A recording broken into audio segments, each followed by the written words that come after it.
મારો મૂળ વિષય આજે શૃંગાર ઉપર તમને કંઈક વક્તવ્ય દેવાનો છે. પુષ્ટિ ભક્તિ માર્ગની અંદર શૃંગારનો બહુ જ મહત્ત્વ છે. હું જ્યાં સુધી સમજું છું, અમે જેટલા બાળકો અહીંયા બિરાજમાન છીએ કે બીજા જેટલા પણ બાળકો હશે, કોઈને કોઈ કારણોસર બીજી કોઈ સેવામાં પહોંચી શક્યા હશે કે નહીં પહોંચી શક્યા હોય, પણ શૃંગારમાં તો આગ્રહ રાખીને પહોંચતા જ હોય છે. આ સ્વતઃ સિદ્ધ થાય છે કે જે પરંપરા શ્રી આચાર્ય ચરણોથી લઈને અત્યાર સુધી કેટલો બધા બાળકોને પ્રભુના શૃંગારનો આગ્રહ હોય છે. તો એ શૃંગાર રસ અને આપણે જે પ્રભુને શૃંગાર કરાવીએ એમાં પણ ઐક્ય છે કે આજે આપણે જ્યારે પ્રભુને શૃંગાર કરાવીએ છીએ ત્યારે આપણો જે ભાવ છે એ શૃંગાર રસથી પરિપૂર્ણ હોવો જોઈએ, ત્યારે એ વસ્તુતઃ શૃંગાર કહેવાય. આપણો મન બારે ભટકતું હોય, આપણે પ્રભુના શૃંગાર કરવા બેઠા, પરંતુ આપણું મન બારે ભટકી રહ્યું છે કે મારો છોકરો સ્કૂલે ગયો કે નહીં, મારા કામકાજ કેમ ચાલતું હશે વગેરે ફલાણા ને ઢીકણા. પરંતુ આપણે જેટલી પણ વાર શ્રી ઠાકોરજીની સેવામાં હોઈએ, શૃંગારની સેવામાં હોઈએ, એટલી વાર આપણું જે ચિત્ત છે, આપણું જે મન છે એ શૃંગારમાં તલ્લીન હોવી જોઈએ. ચેતસ્તત પ્રવણમ સેવા. એ ચિત્ત જ્યારે પ્રભુમાં સ્થિર થશે, પ્રભુ પણ જોશે ને કે આ મારા શૃંગાર કરવા બેઠો છે, આનું ધ્યાન મારી સામે છે કે નહીં, આનો ભાવ મારી સામે છે કે નહીં. એટલા માટે આપણા સાહિત્યોની અંદર પણ કહેવામાં આવ્યું છે કે જીવના હૃદયમાં, હવે આ તો થયો શૃંગાર રસ, હવે એ શૃંગાર રસ આપણા હૃદયમાં પ્રગટ કેમ થાય? એ શૃંગાર રસની વાત તો આપણે કરીએ કે ભાઈ પ્રભુના શૃંગાર કરાવીએ ત્યારે શૃંગાર રસ આપણા હૃદયમાં હોવો જોઈએ. પરંતુ એ શૃંગાર રસ આપણા હૃદયમાં પ્રગટ ક્યારે થાય? તો શ્રી હરિરાય ચરણ આજ્ઞા કરે છે કે જ્યારે પ્રભુનો વેણુનાદ આપણે શ્રવણ કરીએ, જ્યારે પ્રભુની વાણી આપણે શ્રવણ કરીએ, ત્યારે એ શૃંગાર રસ આપણા ભીતર પ્રગટ થાય છે. એટલા માટે જ મહાત્મ્ય જ્ઞાનપૂર્વકમ સુદૃઢો સર્વતોધિક, કે સેવાના પહેલાં સેવાના મહાત્મ્યને સમજવાનું છે, શૃંગાર કરાવ્યા પહેલાં શૃંગારના મહત્ત્વને સમજવાનું છે. એમનામ આપણે કોઈ પણ આભરણ લઈને ભગવાનને ચોંટાડી નથી દેવાના, પરંતુ એ એક એક માલાના, એ એક એક શૃંગારના ભાવ શું છે એ બધા સમજીને આપણે સેવા કરશું તો આપણને વિશેષ આનંદ આવશે. કારણ કે જો સેવાનો મૂળભૂત આપણો પ્રયોજન છે એ અનુભવતા ભગવાનની હોવી જોઈએ. કારણ કે અજા મિલાદી દોષાણામ નાશકો અનુભવે સ્થિતઃ.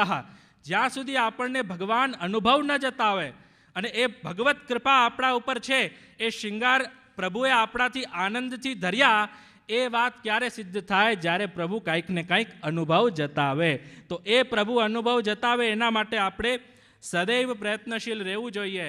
અને જ્યારે એ શૃંગાર રસ આપણા હૃદયમાં પ્રગટ થાય તો એ શૃંગાર રસના પ્રગટ થવાની સાથે આપણે પ્રભુની સાથે સાથે જે અલગ અલગ વિવિધ સામગ્રીઓ છે, વિવિધ રાગ છે, એ બધાના માધ્યમથી આપણે પ્રભુને લાડ લડાવી શકીએ.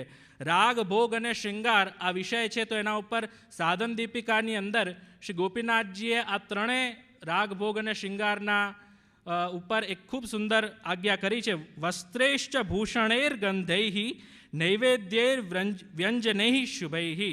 કે પહેલાં તો ઠાકોરજીને સુંદર વસ્ત્ર ધરાવવા, જે આપણે વિવિધ પ્રકારના વસ્ત્રો પ્રભુ ધરે, કે અલગ અલગ ઋતુકાલ અનુસાર અલગ અલગ વસ્ત્રો આપણે પ્રભુને સમર્પિત કરીએ. ભૂષણેર ગંધૈ, અલગ અલગ પ્રકારના અલગ અલગ ઋતુના અલગ અલગ અત્તરો પણ આપણે શ્રી ઠાકોરજીને ધરાવીએ. નૈવેદ્યેર વ્યંજનૈ શુભૈ, કે અલગ અલગ પ્રકારની સામગ્રીઓ. અને 56 ભોગ હોય એટલે તો આપણે કેટલી ન જાણે, 56 ભોગ કહીએ પણ 56થી વધારે જાતની સામગ્રીઓ આપણે શ્રી ઠાકોરજીને અરોગાવતા હોઈએ.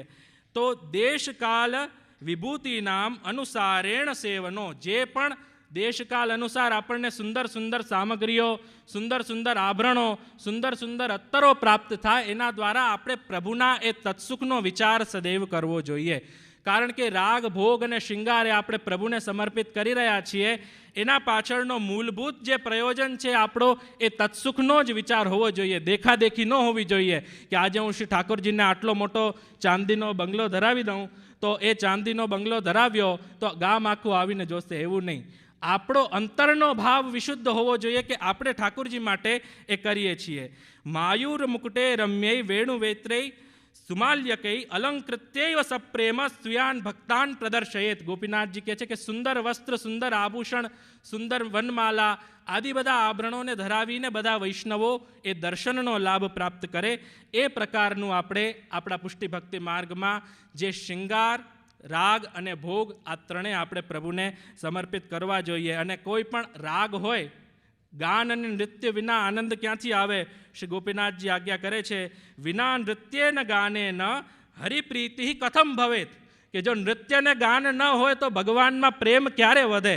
પરંતુ એ નૃત્યને ગાન પણ પરાણે કોઈ કરાવતા હોય એવું ન હોવું જોઈએ. એ નૃત્યને ગાન પણ એવું હોવું જોઈએ કે આજે આપણો એ શૃંગાર રસ, એ ભગવદ રસ આપણા હૃદયમાં પ્રવિષ્ટ થયો અને એ ભગવદ રસના રોમાંચના કારણે આપણે ગાવા લાગ્યા, એના રોમાંચના કારણે આપણે નાચવા લાગ્યા.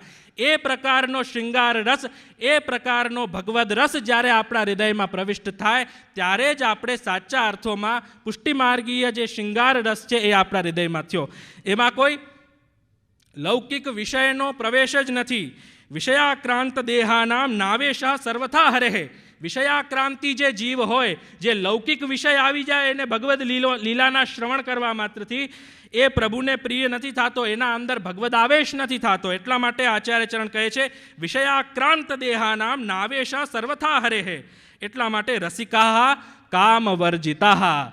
ભગવાન જે રસરૂપ છે, રસો વૈસહ રસાનામ સમૂહો ઇતિ રાસઃ.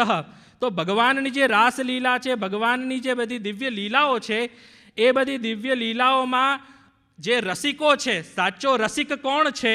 આપણે કહીએ રસના આપણે કેટલા ન જાણે અર્થ કરતા હોય, પણ રસિકા કામ વર્જિતા.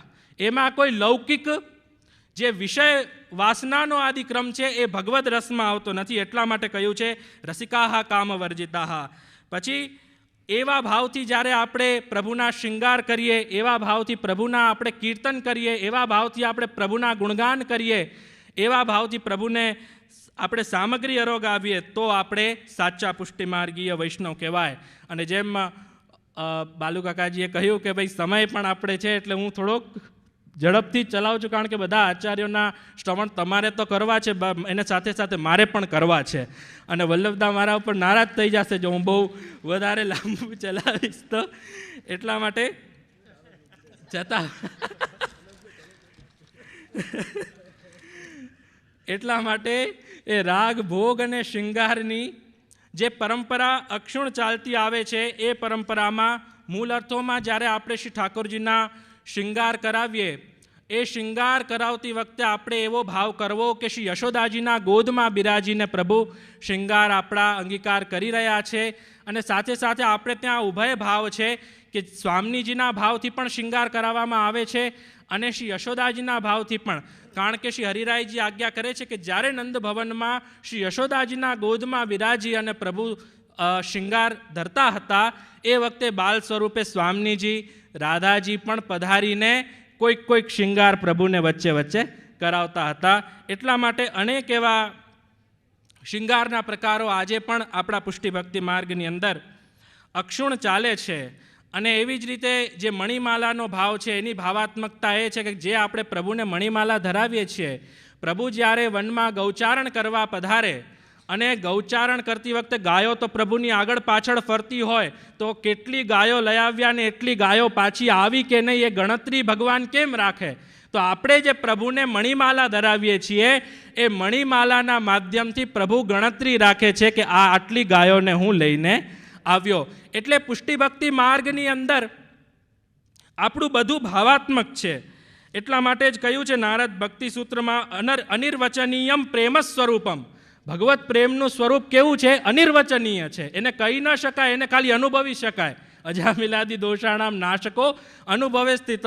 એ ભગવત ચરિત્રો છે, ભગવદ રસ જે છે, ભગવદ પ્રેમ જે છે એને આપણે કહી ન શકાય, એને અનુભવી શકાય. એટલે નારદજી કહે છે અનિર્વચનીયમ પ્રેમ સ્વરૂપમ. પ્રેમનું જે સ્વરૂપ છે એ અનિર્વચનીય છે. આ તો પ્રભુની જ્યારે અનુકંપા થાય, પ્રભુની જ્યારે કૃપા થાય, પ્રભુની કૃપા દૃષ્ટિ અને કૃપા વૃષ્ટિ થાય ત્યારે આપણને સાચા અર્થોમાં શૃંગાર રસ આપણા હૃદયમાં બિરાજે. અને જ્યારે શૃંગાર રસ આપણા હૃદયમાં બિરાજે, ક્યારે બિરાજે?